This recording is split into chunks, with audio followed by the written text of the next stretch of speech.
Disaster, as defined by the United Nations, is a serious disruption of the functioning of a community or society which involves widespread human, material, economic, or environmental impacts that exceed the ability of the affected community or society to cope using its own resources.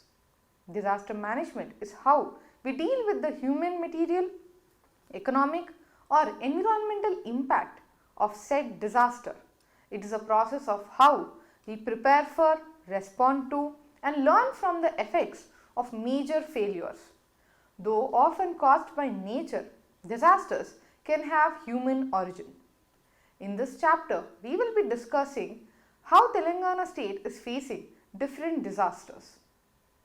Telangana experiences disasters of various scale, its geographic and topographical context making the state extremely vulnerable to the droughts, floods, hailstorms, fire, lightning and heat waves, and northern districts experience cold waves occasionally.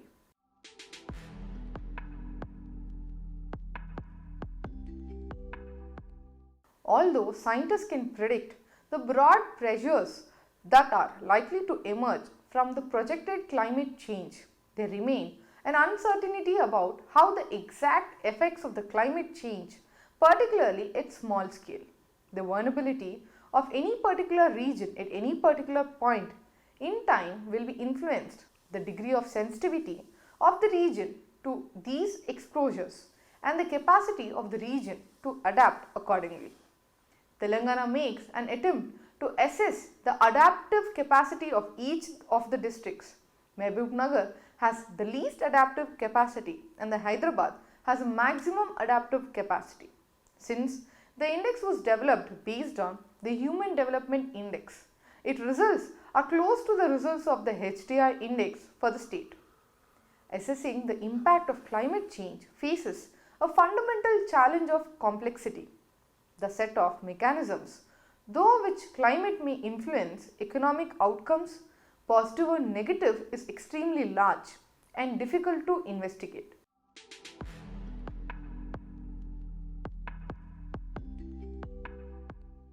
The pressure created on the temperature and rainfall due to climate change show up as an impact in the state. Heat wave is a condition of atmospheric temperature that leads to physiographical stress which sometimes may cause death. The term heat wave is a description of prevailing temperature conditions relative to the daily normal value. Abnormal high temperatures that occur in different parts of the country during April to June are referred as heat waves. Heat wave incidences and impacts are increasing around the globe. In India, heat wave has a major concern for more than 2 decades now. The heat wave are projected to increase in number, intensity and duration over the most of the land area. In the 21st century, the impact of increased temperatures is already being observed. This is directly affecting the communities, undermining their livelihood through gradual, insidious changes in temperature and rainfall pattern and resulting in an increased frequency and intensity of hazards such as floods, cyclones, droughts, unseasonal rains and hailstorms, etc. Government of Telangana has taken the initiative to develop a comprehensive heat wave management action plan for extreme heat events. In Telangana state, the period from April to June is summer months. The temperatures rise considerably to a point of 47 degrees Celsius. To protect and prepare people of Telangana from extreme heat events, state government formed a committee to prepare a comprehensive heat wave action plan based on the guidelines issued by National Disaster Management Authority and the plans prepared by other states such as Gujarat and Odisha, etc. to avoid sunstroke fatalities and illness in the future. In Telangana, during 1986 and 1993, the heat waves were mainly of moderate nature with a maximum duration of 7 days. The highest maximum temperatures of 47 was recorded at Nalgonda and Ramagundam on 11th May 1988. from 1994 onwards, the frequency and the duration of the heat waves have increased significantly. In 1997 and 1998, the duration of the moderate to severe heat wave spells have extended up to 19 days. Since heat wave conditions prevail in several parts of the state during the summer, deaths due to the sunstroke occur every year. Intensity, frequency and the duration of the heat waves are on a rise in Telangana. The heat wave statistics for last decade presents that the death due to the heat waves increase multiple folds in this decade, making Telangana the second most heat affected state in India. It is interesting that urban areas like Hyderabad, which has highest adaptive capacity in the state, also observed 10 deaths due to the heat wave in 2015.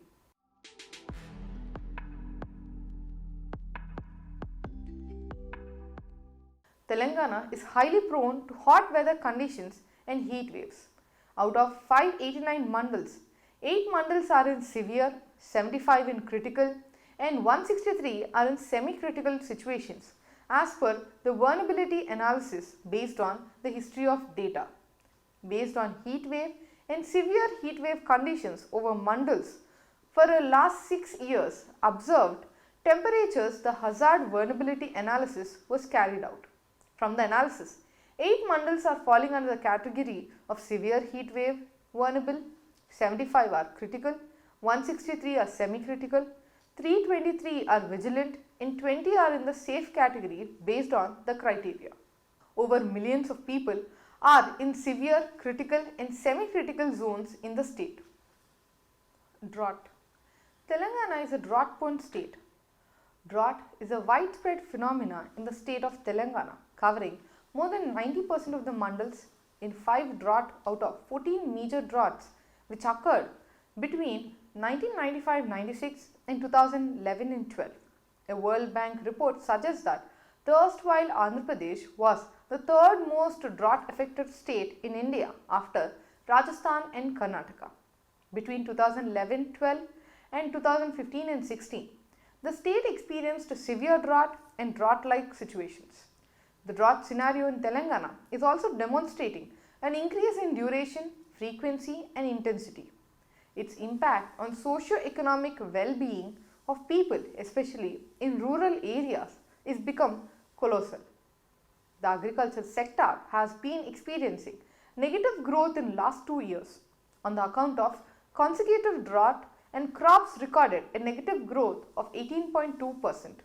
As an impact of drought, the sown area and the cropped area increased from 78.83% in 2013 and 14 to 81.87% in 2014 and 15 over the previous years.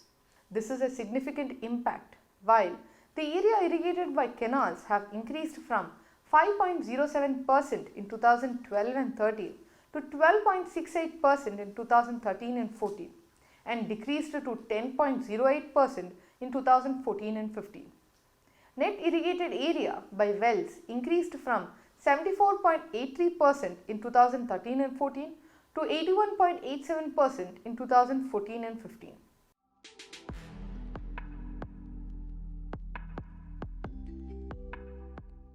Hyderabad, the capital city of Telangana, is also the economy guzzler of the state. It is the pharmaceutical capital of India and also a major IT hub. The core area of the city is situated along the river Musi and it is blessed with 200 lakes. In the last 2 decades, the city has been witnessing erratic rainfall behavior. The event of high intensity rainfall are on the rise. In the year 2000, 23 events were observed with 20 mm per hour rainfall. In 2005, these events increased to 28 and in 2008, they further rose to 36. The events of even higher intensity, that is 40 mm per hour, also show exponential increase in Hyderabad. While the trends of the high intensity rainfall are on the rise, the drainage system of the city is designed to cater to a maximum rainfall intensity of 12 mm per hour. This led to severe flash floods in the city, causing loss of property. Unfortunately, Lakes which serve as a natural flood management mechanism in the city are also under pressure of urbanization, encroachment, silted or non-functional. In 2008, 237 mm of rainfall occurred between 8th and 10th of August, where as in the entire month only recorded 487.3 mm rainfall. This incident affected 1.5 lakh people and a property worth 49 crore was damaged. In contrast to climate change mitigation, which requires cooperation at a global level, most climate change adaptation occurs at a local level through the actions of the individual in the response to the local specific climate change impacts. Early warning. Early warning. Presently, TSDPS having 1044 automated weather stations in the state covering at 10 into 10 kilometer resolution with at least one AWS in each of 589 mandals including 149 at GHMC area at 2 into 2 kilometers resolution. The AWS provides hourly rainfall, temperature, humidity, wind direction and speed from all these stations which transmit the data to the main server located at TSDPS office, Hyderabad through GSM technology. After quality control, the real-time data and products are disseminated to various users. At least 11 people have died after several days of flooding in the Indian state of Telangana.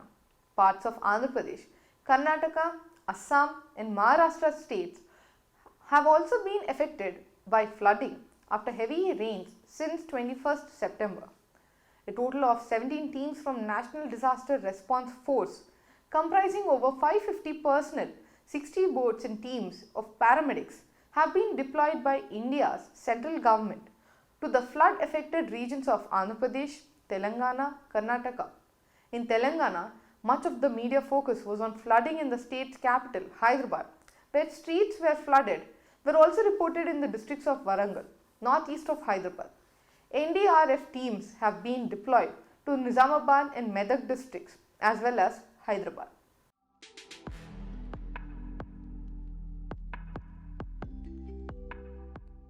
The State Minister for Urban Development and the IT has announced that days before the flooding that the DRS government had spent rupees 67,500 crores on the development of the urban infrastructure to prepare the Hyderabad to emerge as a global city since 2015. The government has firmed up a Musi riverfront project too. It dreams of realizing the expansion of the metropolis Hyderabad Metropolitan Development Authority, which extends to 7,500 square kilometers, call for dramatic and long-term reforms in land use, building, construction and infrastructure. With the Krishna and Godavari river basins too coming into the picture, with the water supply being brought to Hyderabad from long distances through pipelines, there is an urgent need to have an expert commission to diverse land use plans, drainage and sewage system and disaster mitigation. Hyderabad and even Telangana state do not have a disaster management plan. They are not fully utilizing the Doppler radar which can give advanced and precise warnings. The focus is on disaster response while allowing unplanned growth. There is a need for exploring the concept of climate proofing cities. In addition to disaster management, cities too require a certain amount of resilience built in. That lack of preparation, a global problem, is expected to be hugely costing with about 90 trillion likely to be spent worldwide buildings and updating infrastructure by 2030, according to the Global Commission on Economy and Climate. But India, hit by worsened disaster related, loses hopes to begin correcting that, with a project launched last month to train cities to become climate smart. Cities are experiencing huge variability in climate. One year there is a flood, another year water scarcity. It is not about looking at the past but looking at the future. How we can enable future development through the informed action. The effort is a part of ambitious broader plan to modernize cities with everything from high-speed internet to better transport system. Under it, 139 cities will be trained to integrate climate risk in the planning stage of the project. The Climate Smart City Assessment Framework will tackle the increasing frequencies of cyclones, floods, heat waves, water scarcity and drought-like conditions according to the government. UN-led global goals to make cities sustainable and protect the planet, but on a case-by-case basis.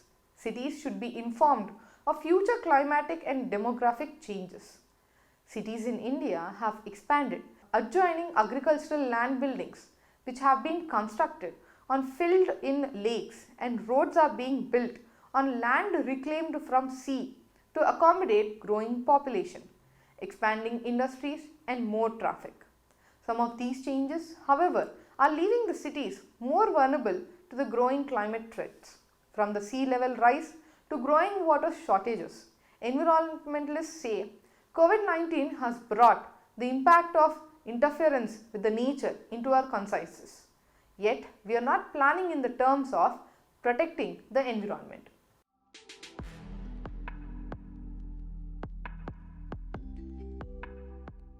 Although not having a formal definition, flood mitigation can be accepted as a variety of measures that alter the exposure of life and property to flooding.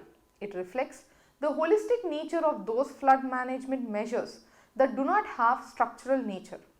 Mitigating means planning, programming, setting policies, coordinating and facilitating, raising awareness, assisting and strengthening. It also understands educating, training, regulating, reporting, forecasting, warning and informing. However, it does not exclude ensuring, assessing, financing, relieving and rehabilitating.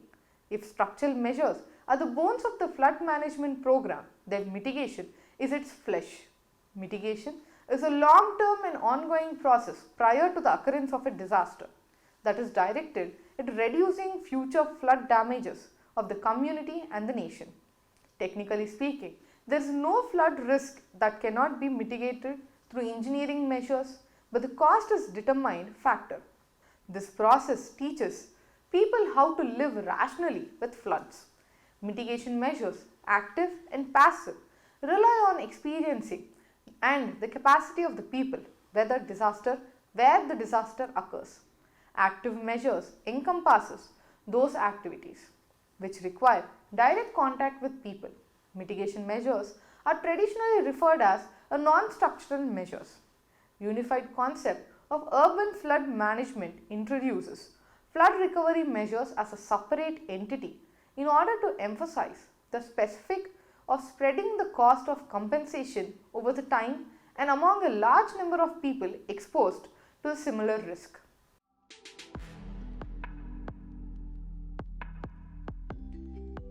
The major cause for sustainable environmental growth in the modern world are the disasters. A disaster is a serious disruption of the functioning of a community or a society involving widespread human, material, economy or environmental loss and impacts, which exceeds the ability of the affected community or society to cope up using its own resource. We are encountering with three types of hazards, namely natural, man-made and socio-natural hazards. The natural disasters are beyond human control and thus we need to adapt to them. The man-made disasters are, though in the hands of the man, they follow the precautionary principle. Prevention is better than the cure policy. Here, human greed and the poor governance play the pivotal role along the poor civic sense